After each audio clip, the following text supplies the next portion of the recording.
નમસ્કાર મિત્રો, સ્વાગત છે તમારું ગુજરાત સંદેશ યુટ્યુબ ચેનલમાં। મિત્રો, આજના તાજા સમાચાર વિશે વાત કરતા પહેલા જો તમે અમારી ચેનલમાં નવા છો તો નીચે લાલ કલરનું સબસ્ક્રાઇબ બટન આપેલું છે, તેને દબાવીને બાજુમાં રહેલા ઘંટડી બટનને પણ દબાવી દેજો, જેથી મારા આવનારા તમામ વિડીયોની માહિતી તમને મળતી રહે। ખેડૂતોના હિતમાં સરકારનો મહત્વનો નિર્ણય, 20 જૂનથી ટેકાના ભાવે મગની ખરીદી શરૂ કરાશે। કૃષિ મંત્રીએ જણાવ્યું કે ઉનાળુ મગની ટેકાના ભાવે ખરીદી આગામી તારીખ 20મી જૂનથી શરૂ થશે।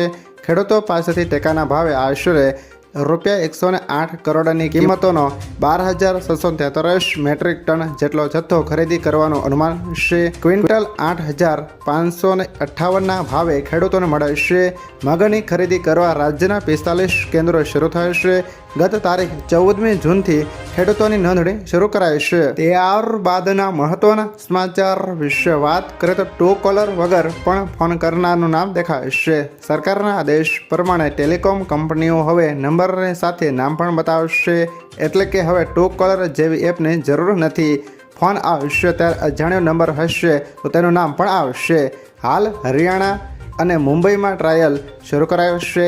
સરકારે 15 જુલાઈ સુધીમાં સમગ્ર દેશમાં તેને લાગુ કરવા સૂચના આપી છે। જે આધાર કાર્ડનો ઉપયોગ કરીને નંબર લીધો હશે તેનું નામ સામેવાળી વ્યક્તિને દેખાશે। ત્યારબાદના મહત્વના સમાચાર વિશે વાત કરીએ તો પેટ્રોલ ડીઝલના ભાવમાં વધારો। લોકસભા ચૂંટણી બાદ કર્ણાટક સરકારે પેટ્રોલ અને ડીઝલના ભાવમાં વધારો કર્યો છે।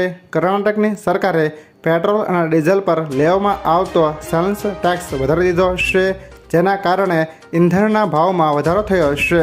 15 જૂનથી નવો ભાવ તાત્કાલિક ધોરણે લાગુ થશે।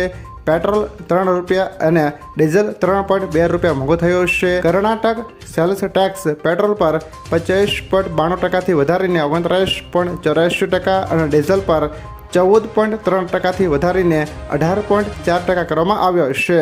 ત્યારબાદના મહત્વના સમાચાર વિશે વાત કરીએ તો અગ્નિકાંડમાં નવો ખુલાસો, મહત્વની ફાઇલ ગુમ।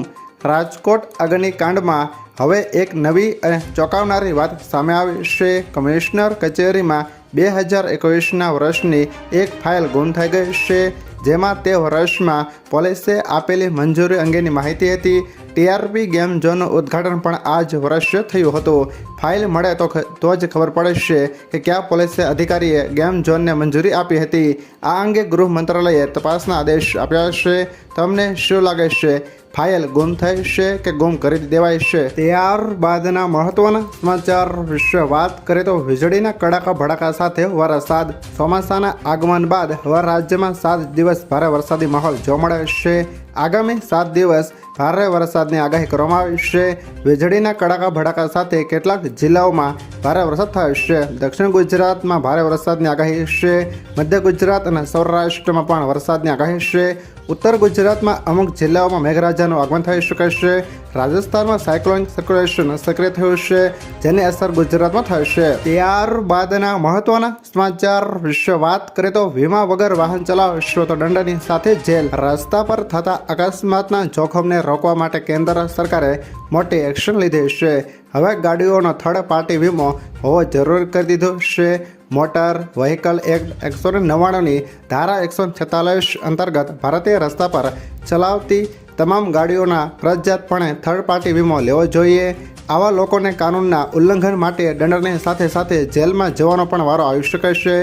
નવા નિયમ અનુસાર પહેલીવાર અપરાધ થવા પર 3 મહિનાની જેલ અને ₹2,000 દંડ, વારંવાર ભૂલ થવા પર આપને 3 મહિનાની જેલ અને ₹4,000 દંડ થઈ શકે છે।